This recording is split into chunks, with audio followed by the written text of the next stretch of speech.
Dans la tradition du pays, le Bénin, du pays qu'on appelle le Bénin, il y a le dieu de la terre, le Sakpata, le dieu du ciel ou bien de la pluie, le tonnerre.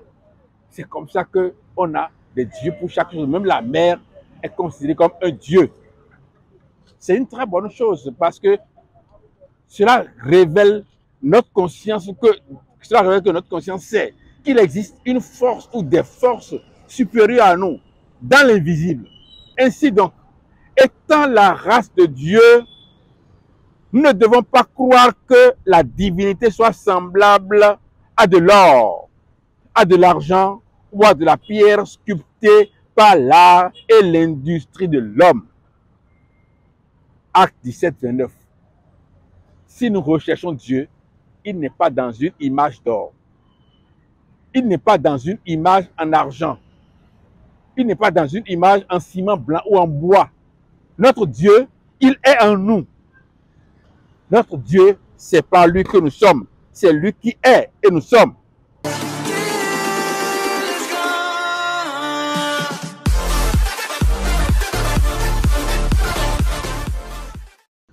Bien-aimés dans le Seigneur, chers amis, ce qu'il faut savoir est que Dieu connaît notre adoration. Et cela doit être conforme à l'adoration qu'il attend de nous. Lorsque Paul était avec Silas à Athènes,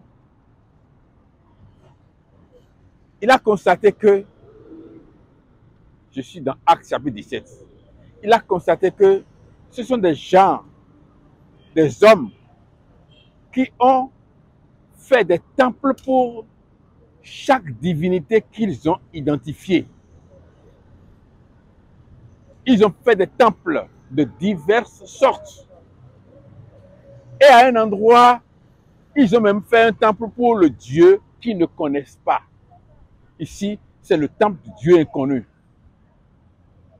Dans la tradition du pays, le Bénin, du pays qu'on appelle le Bénin, il y a le dieu de la terre, le Sakpata, le dieu du ciel ou bien de la pluie, le tonnerre. C'est comme ça qu'on a des dieux pour chaque chose. Même la mer est considérée comme un dieu. C'est une très bonne chose parce que cela révèle notre conscience cela révèle que notre conscience sait qu'il existe une force ou des forces supérieures à nous dans l'invisible. Mais l'apôtre Paul a dit quelque chose que je vais partager avec vous. Acte chapitre 17, verset 22. Paul, debout au milieu de l'aréopage, dit: Hommes athéniens, je vous trouve à tous égards extrêmement religieux. Et chacun de nous manifeste sa religion à travers des prières, à travers des objets de piété, etc., etc. Donc, nous sommes aussi extrêmement religieux. Mais il a dit quelque chose. Il a dit, le Dieu, j'ai vu même un temple où il a inscrit, ici, c'est le temple du Dieu inconnu. Le Dieu que vous adorez sans le connaître, je vais vous révéler ce Dieu-là. Donc ici, ce qu'il faut savoir veut nous amener à connaître qui est réellement Dieu. Le verset 27 à 17, verset 27, il a voulu qu'il cherchasse le Seigneur et qu'il s'efforçasse de le trouver en tâtonnant. Il faut chercher le Seigneur, il faut s'efforcer de le trouver, il faut tâtonner, bien qu'il ne soit pas loin de chacun de nous.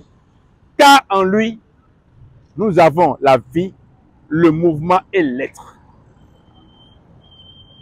Nous devons savoir que lorsque nous dormons la nuit, nous nous oublions.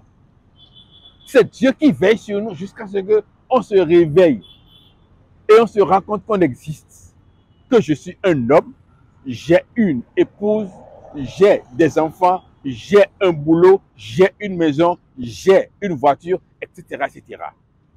Donc, lorsqu'on est dans l'oubli, dans notre sommeil profond, où on ne se rend même plus compte qu'on existe, on n'a rien.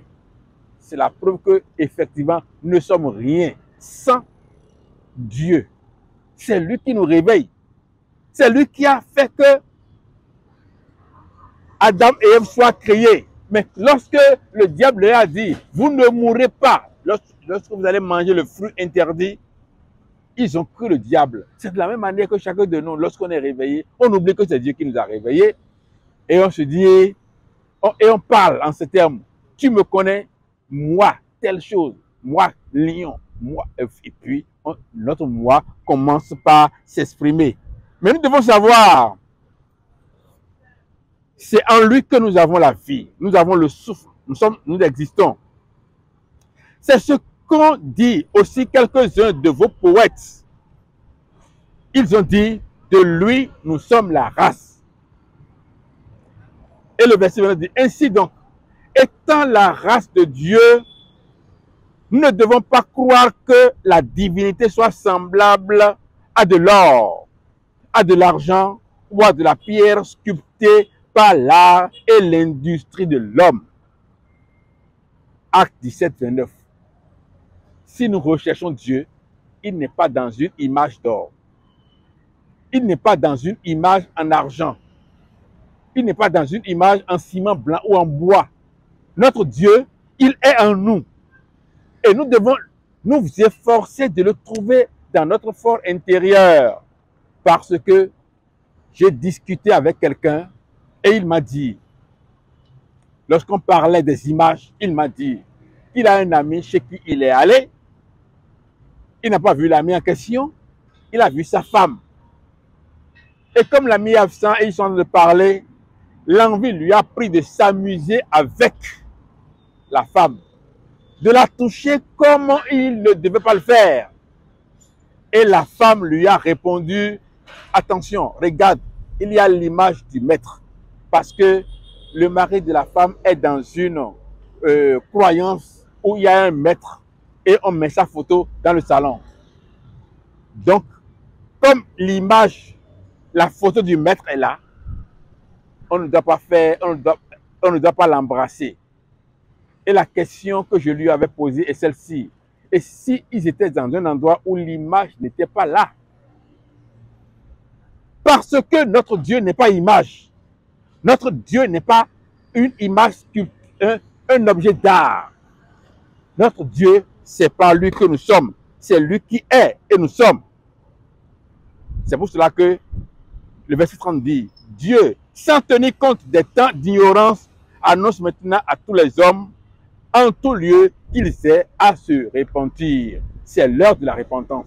C'est la seule chose que Dieu attend de nous aujourd'hui.